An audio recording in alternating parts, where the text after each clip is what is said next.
النهاردة أبونا كلمنا عن سلام العالم. اتكلم وقال إن السلام بيطلبه من قلبه للعالم كله، مش بس للكنيسة بتاعتهم. هو ذكر الكنيسة الأرثوذكسية والكنيسة الكاثوليكية والكنيسة الأفانجيليش الإنجيلية، يعني طلب سلام من أجل العالم كله. وبيقول إنه حزين على اللي بيحصل في العالم، وإن كل واحد باسم الدين بيحاول إن هو يثبت نفسه، وإن هو يثبت إن هو صاحب المكان وصاحب الأرض. وهو بيصلي طلب من أجل السلام في العالم كله، مش من أجل فئة معينة. وطلب برضو وهو بيصلي من أجل إن احنا نتوحد كلنا بقلب واحد.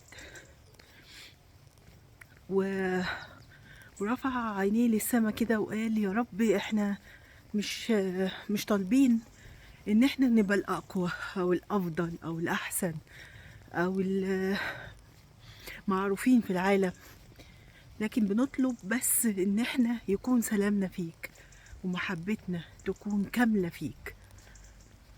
رفع قلبه وقال ان السلام ده اعظم حاجة في الدنيا، ان الانسان يبقى جواه سلام وجواه طمأنينة وجواه هدوء، وجواه بيكن للآخر كل المحبة وكل الاحترام.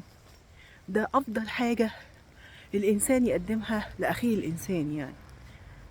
آه وإحنا كمان يعني بنطلب كده، وهو طلب مننا كده إن إحنا في صلواتنا نطلب دايما عن سلام العالم وسلام اخواتنا وسلام البلاد وسلام كل أحد.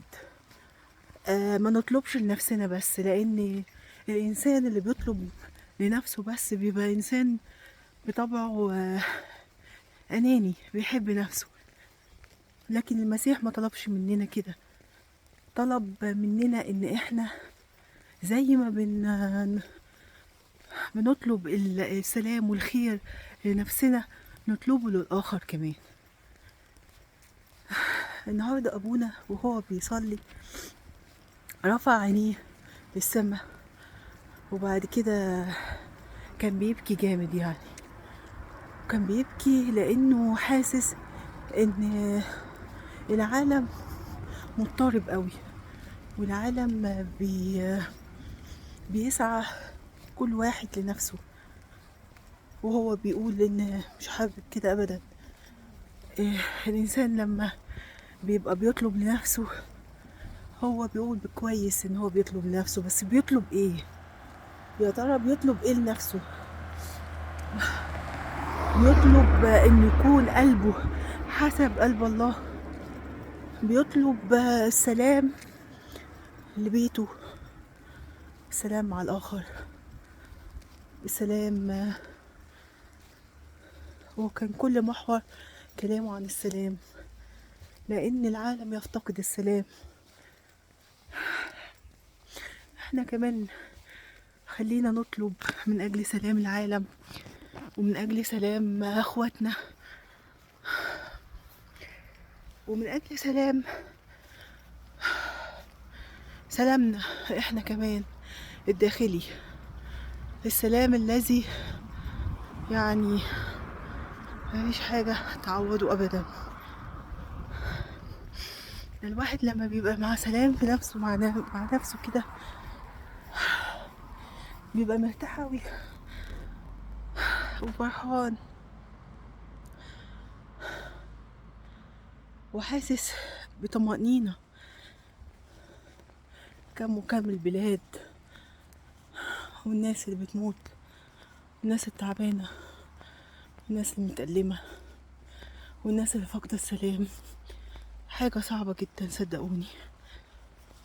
إحساس الواحد إنه فاقد للسلام ده بيبقى بيعكنن عليه، مش عارف يعيش حياته، مش عارف يفكر، مش عارف حتى يتعامل مع الآخر. لأنه فاقد السلام، فازاي هيتقبل الآخر بكل عيوبه، بكل آلامه، بكل مشاكله، بكل همومه؟ يعني خلينا نطلب كلنا من أجل سلام العالم، من أجل سلام نفوسنا، من أجل سلامنا مع الآخر. ربنا يعني